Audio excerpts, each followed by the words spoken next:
Avenue, moving sections and blocks. Once editing is turned on in a course, the Move Resource icon is displayed within each section and block. This icon allows instructors to modify the positioning of items on a page. Please note, with edit mode turned on, sections, activities, resources, and blocks can be moved by dragging and dropping. For sections, activities, and resources, they can be moved within the course index, between the index and the course body, or vice versa. The blocks can be moved in the block drawer. Be cautious when moving items to rearrange your course. Changes take effect immediately, and it's easy to move content unintentionally. For a more controlled method of moving elements in your course, please follow these steps. Moving a section. At the top of the course homepage, click on the Edit Mode toggle button in the upper right corner of the screen to activate the editing tools.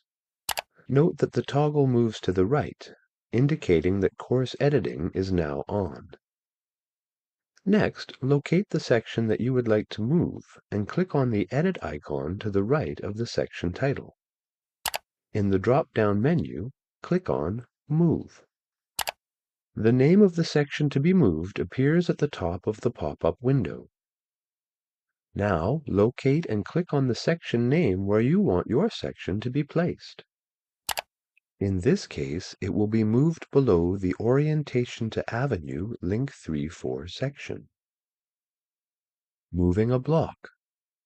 At the top of the course page, click on the Edit Mode toggle button in the upper right corner of the screen to activate the editing tools.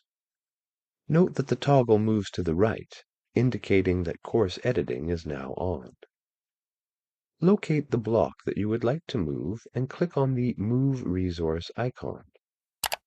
The Move Block pop-up window appears. The name of the block to be moved displays at the top of the pop-up window. Locate and click on the block name where you want your block to be placed. In this case, the Accessibility block will be placed below the Weather Report block on the course home page.